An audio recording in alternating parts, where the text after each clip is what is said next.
Yesterday morning, if you missed a press conference where a group of Epstein victims, flanked by a handful of bipartisan lawmakers, spoke for the need for transparency, you missed a moment that transcended petty politics.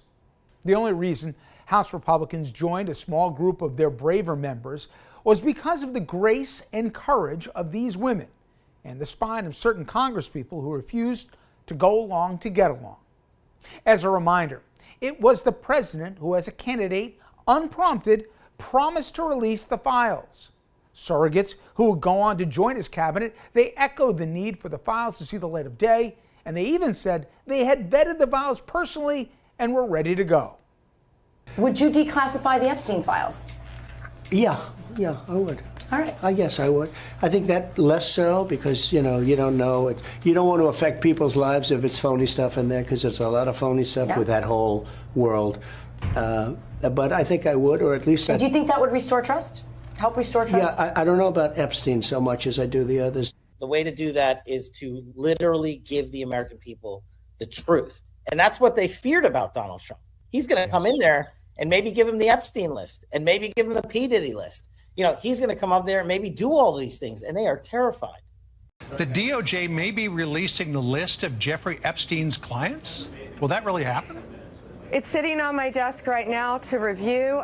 That's been a directive by President Trump. I'm reviewing that. I'm reviewing JFK files, MLK files. That's all in the process of being reviewed because that was done at the directive of the president from all of these agencies. So have you seen anything that you said, oh my gosh? Not yet. One of the things a lot of people are wondering, because you said last week that you have the Epstein files on your desk, is when can we see them and what's taking so long to release them? I do. Jesse, there are well over, this will make you sick, 200 victims. 200. So we have, well over 250 actually. So we have to make sure that their identity is protected and their personal information. But other than that, I think tomorrow, the personal information of victims. Other than that, I think tomorrow, Jesse, breaking news right now, you're going to see some Epstein information being released. For reasons still unknown, once Trump got elected, he said, effectively, never mind. Trump called the issue a hoax, and suddenly our now Attorney General and FBI Director both suffered collective amnesia and a bad case of indifference. The problem for them, however, were the emails involving Trump and Epstein, the MAGA base that felt hoodwinked, and most importantly, the victims who refused to stay quiet any longer. So even after attempts to get Republicans with a conscience in line fell flat, and after failed efforts to strong-arm advocates for victims, Republicans led by, of all people, Marjorie Taylor Greene, said no. House Speaker Mike Johnson, he tried everything from keeping Republicans out of Washington for 40 days, not seating a duly elected lawmaker because her vote would break the tie, and feigning his opposition for a floor vote was out of concern for the women instead of risking Trump's wrath. Well, in the end, the stink of a cover-up was too much, and in a matter of weeks, Trump went from trying to stop every Republican in the House from voting to release the files to seeing almost every single member vote to do the very opposite. Predictably, Trump went ballistic, calling one of the bravest Republicans on the issue, Marjorie Taylor Greene, a traitor, among other things, because she insisted on naming names when it came to pedophiles. Her life is in danger? Who's that? Marjorie Taylor Greene, she says. Marjorie Taylor Greene. I don't think her life is in danger. Frankly, I don't think anybody cares about her. Well, the Georgia Republican yesterday was having none of it. I was called a traitor by a man that I fought for 6 years for. And I gave him my loyalty for free. I won my first election without his endorsement, beating 8 men in a primary. And I've never owed him anything, but I fought for him for the policies and for America first. And he called me a traitor for standing with these women and refusing to take my name off the discharge petition. Let me tell you what a traitor is. A traitor is an American that serves foreign countries in themselves. A patriot is an American that serves the United States of America and Americans like the women standing behind me. The victims then had their moment.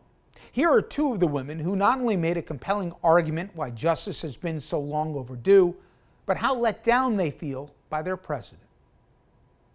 And to the President of the United States of America, who is not here today, I want to send a clear message to you. While I do understand that your position has changed on the Epstein files, and I'm grateful that you have pledged to sign this bill, I can't help to be skeptical of what the agenda is. So with that being said, I want to relay this message to you. I am traumatized. I am not stupid. I am traumatized. I am not stupid. You have put us through so much stress, the lockdowns, the halt of these procedures that were supposed to have happened 50 days ago. The Adelita Grijalva who waited to get sworn in and then get upset when your own party goes against you because what is being done is wrong. It's not right.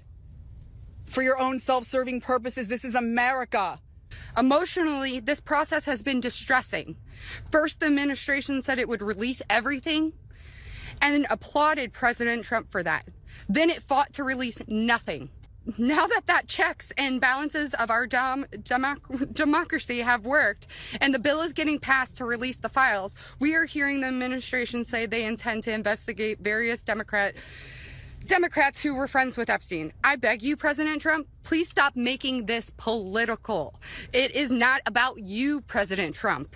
You are our president. Please start acting like it. Show some class. Show some real leadership. Show that you actually care about the people other than yourself. I voted for you, but your behavior on this issue has been a national embarrassment. Their concerns are warranted. When Trump saw the futility of trying to stop the inevitable, he went from first labeling the scandal a hoax and then threatening party members to finally trying to yet again game the system. To be clear, Trump could unilaterally release the files, as he now professes he again supports. He did so, if you may remember, when it came to Amelia Earhart, John Kennedy's assassination, MLK Jr. as well. But he's not doing that here. Instead, he posted on Truth Social an ahem suggestion that maybe, just maybe, the Department of Justice should pursue investigations into just Democrats or their surrogates who are rumored to be included in the Epstein files. Saying on Truth Social the following, quote, "Now that the Democrats are using the Epstein hoax involving Democrats, not Republicans, to try and deflect their disastrous shutdown and all of their other failures, I will be asking AG Pam Bondi and the Department of Justice, together with our great patriots at the FBI, to investigate Jeffrey Epstein's involvement and relationship with Bill Clinton, Larry Summers, Reid Hoffman, J.P. Morgan Chase, and many other people and institutions to determine what was going on with them and him," end quote.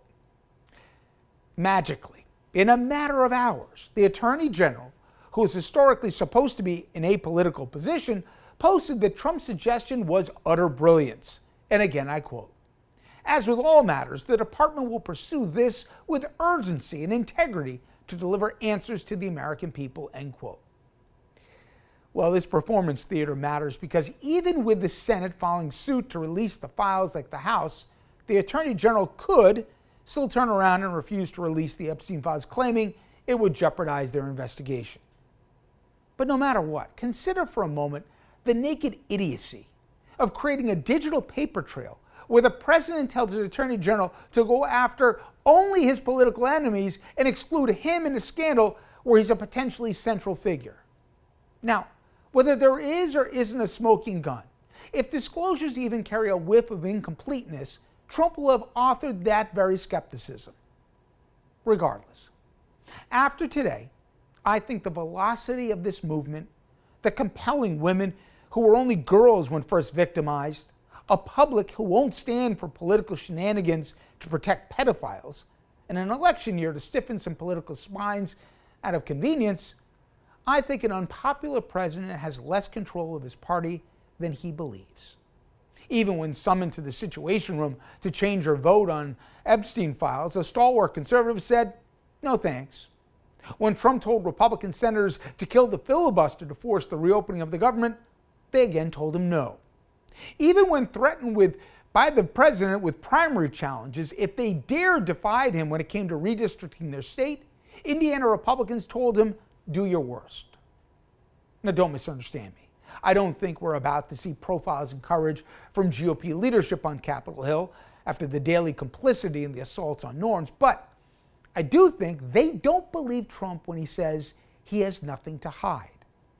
If you're waiting for evidence of a fracture in the GOP, I think we have may point to yesterday as that very turning point.